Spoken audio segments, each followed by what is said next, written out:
The following content may contain visuals that are disturbing, graphic, or sensitive in nature.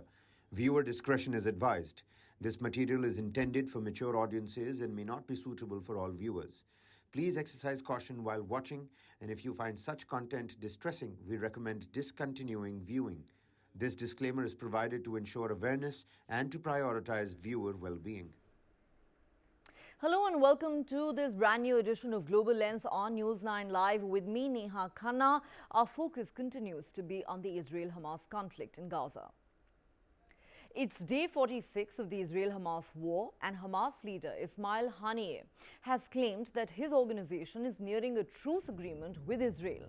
In a statement posted on Telegram, Haniyeh said, "We are close to reaching a deal on a truce." Negotiators have been working to finalize a deal that would allow the release of some 240 hostages who were captured from Israel on the 7th of October during the deadliest assault on Israel in its history, which left 1,200 Israelis dead. Israel then launched a relentless bombing campaign and ground offensive in Gaza in retaliation for the attack, vowing to destroy Hamas and secure the release of the hostages. According to the Hamas government in Gaza, the war has killed more than 13,300 people. Thousands of them were children. Hamas leader Ismail Haniyeh is based in Qatar, where intense negotiations mediated by Qatari officials and US officials have been underway. Qatar's Prime Minister said on Sunday that a deal to free some of the hostages in return for a temporary ceasefire had only minor practical issues. On Monday, US President Joe Biden said he believed a deal to free the hostages was close. Some reports say a tentative deal includes a 5-day truce comprising a ceasefire on the ground and limits to Israeli air operations over southern Gaza. And in return, between 50 and 100 hostages held by Hamas and the Islamic Jihad would be released. They would include Israeli civilians and captives of other nationalities, but no military personnel.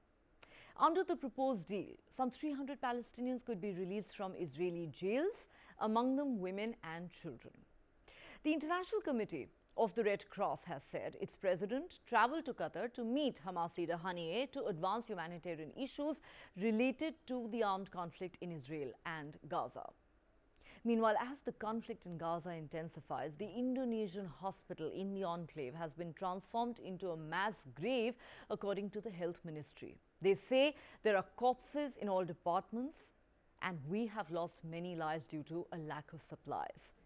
On Monday, 12 people were killed when Israeli tank fire hit the medical center. The chief of the World Health Organization, Dr. Tedros Ghebreyesus, said he was appalled by the attack. Israel said it was responding to enemy fire, targeting their troops from inside the hospital, and added that no shells were fired towards the hospital. In important international developments pertaining to the Israel-Hamas war, ministers from Arab countries are currently in Beijing on a tour aimed at advocating for an end to hostilities and facilitating humanitarian aid into the Gaza Strip. China is playing host to this delegation that comprises foreign ministers from the Palestinian Authority, Indonesia, Egypt, Saudi Arabia, Jordan, and the Organization of Islamic Cooperation. The primary objective is to find a resolution to halt Israel's offensive in the Gaza Strip. Chinese Foreign Minister Wang Yi has emphasized there is an urgent need for global intervention to quell this conflict. Saudi Foreign Minister Faisal bin Farhan Al Saud has sought increased cooperation from China to expedite resolution of this crisis. Also, leaders from BRICS nations convened an emergency video conference today to tackle the pressing Middle East situation. In another significant development, Israel has banned Pakistan-based Lashkar-e-Taiba, which was responsible for the Mumbai terror attacks in 2008.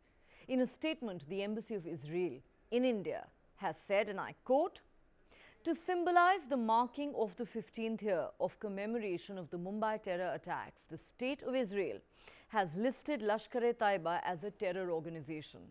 Despite not being requested by the Government of India to do so, the State of Israel has formally completed all necessary procedures and satisfied all required checks and regulations to the result of introducing Lashkar-e-Taiba into the Israeli list of illegal terror organizations.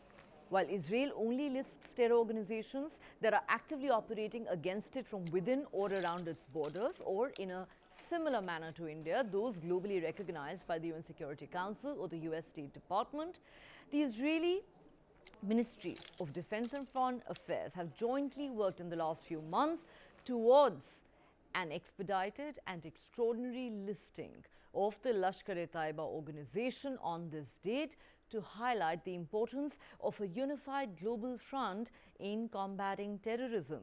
Lashkar-e-Taiba is a deadly and reprehensible terror organization responsible for the murder of hundreds of Indian civilians and others. Its heinous actions on 26 November 2008 still reverberate in force through all peace-seeking nations and societies. The State of Israel offers its sincere condolences to all victims of terrorism and to the survivors and bereaved families of the Mumbai attacks, including those in Israel. We stand with you, united in the hope for a better, peaceful future. That's what the statement says. So today, I think you know Secretary Austin is in Kyiv to meet with Ukraine's leaders. I know this is of great interest to all of you. I just want to let you know we're still working this hour by hour. I do not have an update for you on the hostage deal that we're trying to negotiate. But as you heard the Deputy National Security Advisor say yesterday, we believe we're closer than we've ever been. So we're hopeful, but there's still work to be done, and nothing is done until it's all done. So we're going to keep working on this. We're also working to increase the flow of life-saving humanitarian assistance, food, water, medicine. We're calling for respecting the international law in terms of minimizing the loss of innocent lives. And of course, we're continuing to advocate for humanitarian pauses so that people can get out of harm's way and that aid and assistance can get in. Over the last couple of days, the 18th and the 19th of November, almost 100 trucks carrying humanitarian aid were able to enter Gaza. That brings the total to over 1,260. And then following Israel's announcement that it's allowing fuel now into Gaza to support non-governmental organizations at our strong request, we are now tracking that 6 trucks have crossed down into Gaza with approximately 18,000 gallons of fuel. That will help support food distribution and it will help generators for the hospital so that they can keep working. The total number of U.S. citizens that we've been able to move out of Gaza through that Rafah crossing is now up to 800. We're continuing to work that every day as well. The soldiers from the 188th Brigade, located inside a mosque, a factory that produced weapons and UAVs. I want you to understand, a mosque in the area of Zaitun has been used as a factory for the production of weapons. Soldiers entered the mosque and conducted a search, working in cooperation with soldiers from the Yahalom unit, and after the forces checked that there were no traps, they discovered a tunnel shaft. In addition to this tunnel shaft, the soldiers went further below and discovered a workshop for making rockets. Around 800 American citizens, legal permanent residents, and family members have departed through Rafah Gate. There are a little over 1,200 left, which is a higher number than we had when we announced it last week. One of the things that happens is we continue to identify either additional American citizens or permanent residents who have additional family members that they're reporting to us that we then try to get on the list to get out of Gaza. With respect to American citizens who have died, the number who died as a result of the attacks of October 7th is the same as it has been. There is one additional casualty in post-October 7th incidents that I can report out today. There are a total of 6 American citizens who have died, not from the terrorist attacks on October 7th, but in the month plus since. 5 who are members of the IDF, and 1 who is a national police border officer. Yesterday, 31 premature and low birth weight babies, all of them seriously or critically ill, were successfully evacuated from Al-Shifa Hospital in northern Gaza to Emirati Hospital in southern Gaza. Of those 31, 11 or 12 are critically ill, all the others seriously ill. Each of them is either premature or low birth weight. Each of them has serious infections, and quite a few of them have a low body temperature. So they really do need detailed specialist care. What's happening now is a policy of ethnic cleansing in Gaza that has to stop. And one last comment with regard to Jordan's effort to help alleviate the humanitarian suffering in Gaza is that today Jordan is placing another field hospital in Gaza, which is going through Al Arish border crossing to Gaza. That is in addition to the existing field hospital